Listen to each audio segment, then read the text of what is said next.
Watu waliopata vifungo kulingana na makosa mbalimbali ni tarehe 3 mwezi wa 4 katika mahakama ya mwanzo wa Ging'ombe ilimhukumu Benson Kaduma Hanjawani miaka 28 mkazi wa Ging'ombe kifungo cha jela miezi 2 na faini ya shilingi 100,000 kwa kosa la kutotii amri halali katika kesi namba 31 ya 2025. Lakini tarehe 4 mwezi wa 4 katika mahakama ya mwanzo Makambako ilimhukumu mtu ambaye amefahamika kwa jina la Dani Adan Mbaga miaka 31 mkazi wa Kiumba kifungo cha mwezi mmoja jela au faini ya shilingi 80,000 kwa kosa la wizi katika kesi namba 82 ya mwaka 2025.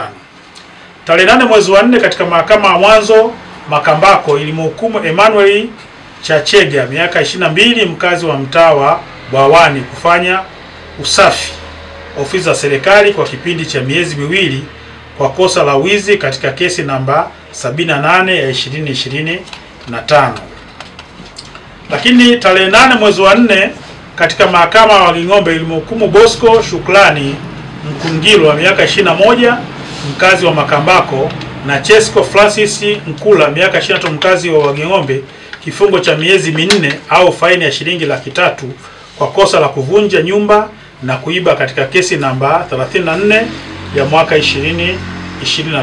Tarehe 10 mwezi wa 4 2025 katika mahakama ya Makambako ilimhukumu Velmund Elias Mkombola miaka 24 mkazi wa kijiji cha Ninga kifungo cha miezi 4 jela au faini ya shilingi 100,000 na fidia ya 50,000 kwa kosa la shambulio la kudhuru mwili kesi namba 1344 ya mwaka 2025 ya husika.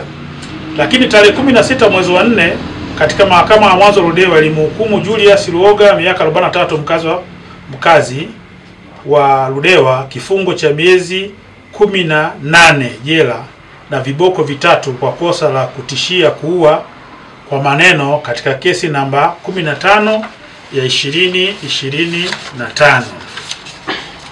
Tarehe 17 mwezi wa 4 katika mahakama ya mwanzo Mlangali ilimhukumu Albano Bosco Kayombo miaka 19 mkazi wa kijiji cha Madindo kifungo cha miezi 8 jela au faini ya shilingi 300,000 kwa kosa la wizi katika kesi namba 3 ya 2025.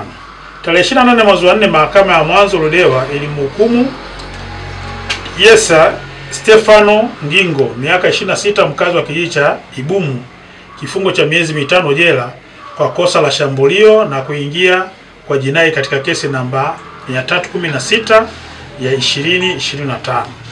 Lakini mwisho tarehe 29 mwezi wa 4 mahakama ya wilaya Ludewa ilimhukumu Simon Senye Luoga miaka 52 mkazi wa kijiji cha Mbogo kifungo cha miaka 5 na fidia ya shilingi 400,000 kwa kosa la shambulio la aibu katika kesi namba 32100 ya mwaka 2024.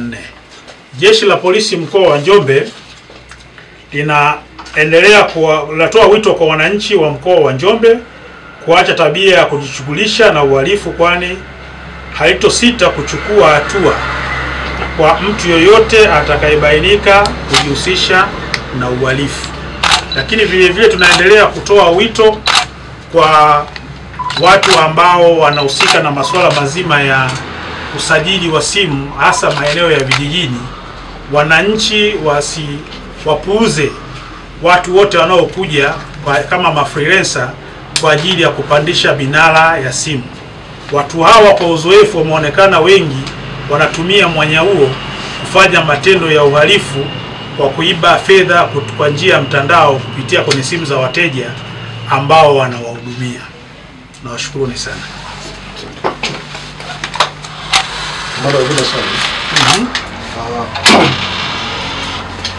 Kuna taarifa kwamba kuna mwekezaji mmoja aliibiwa fedha zaidi ya shilingi milioni 85. Kama jeshi la polisi, hiyo kesi itafika kwenu na nini ambazo hatua umezichukua mpaka sasa?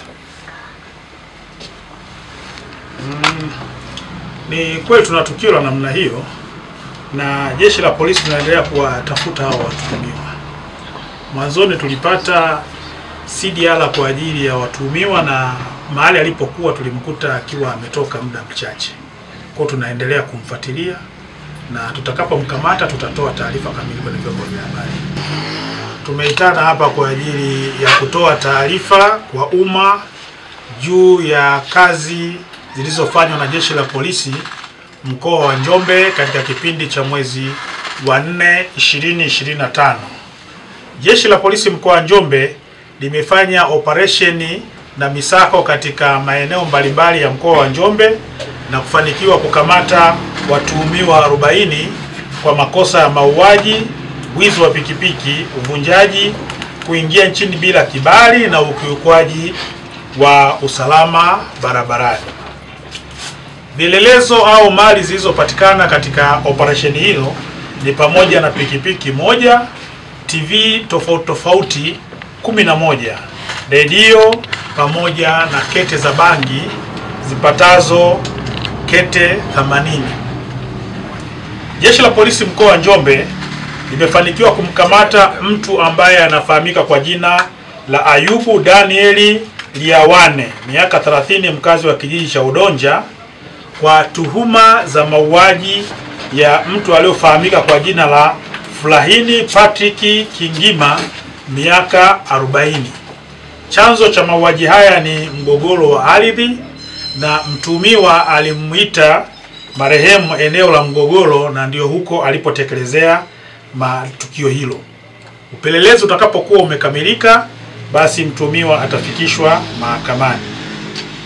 Vilevile jeshi la polisi mkoa wa Njombe limefanikiwa kuwakamata watuhumiwa 2: Isaac Gerald Mkalawa, miaka 32, mkazi wa Nyumbaditu, na Allen Onlasco Mkalawa, miaka 23, mkazi wa kijiji cha Lugalawa, kwa tuhuma za mauaji ya mtu aliyofahamika kwa jina la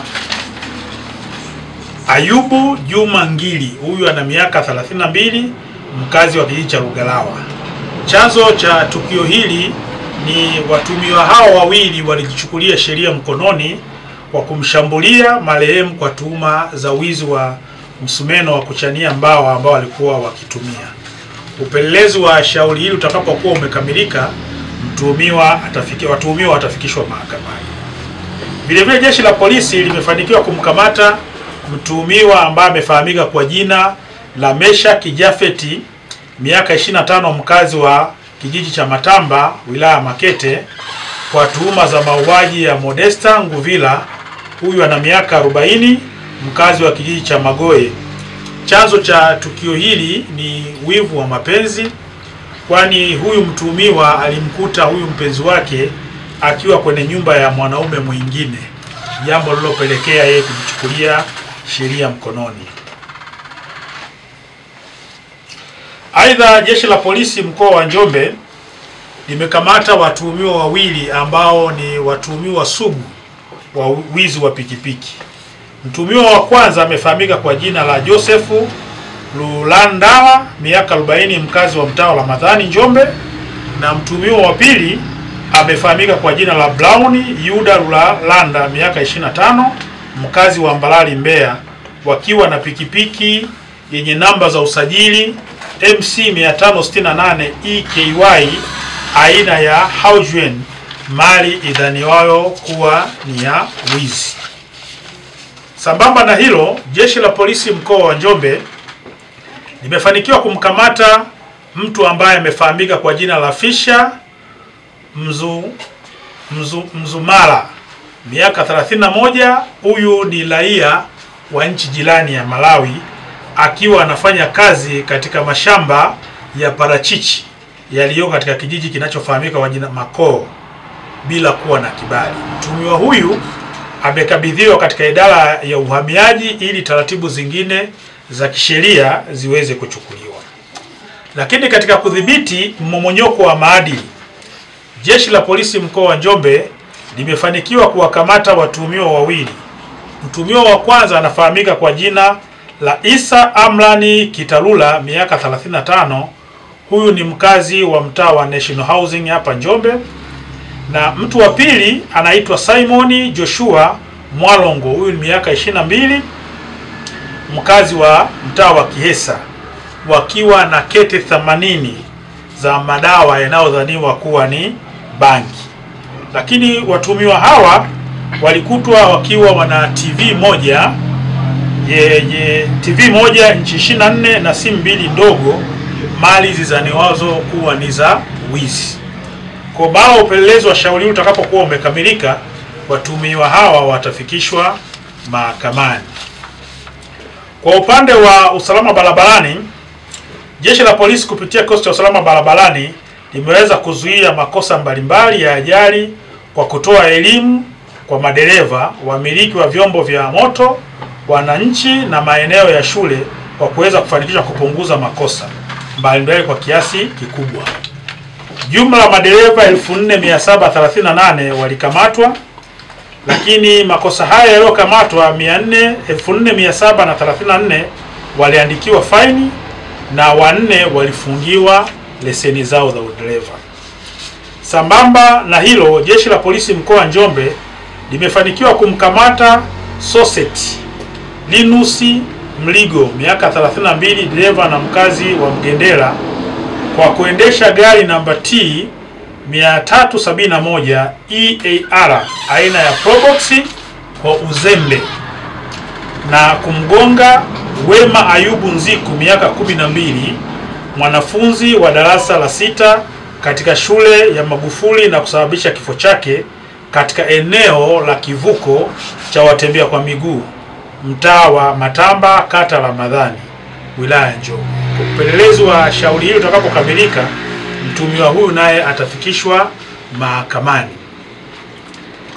Kwa upande wa mafanikio mahakamani, Jeshi la Polisi limefanikiwa kuwafikisha mahakamani watuhumiwa 9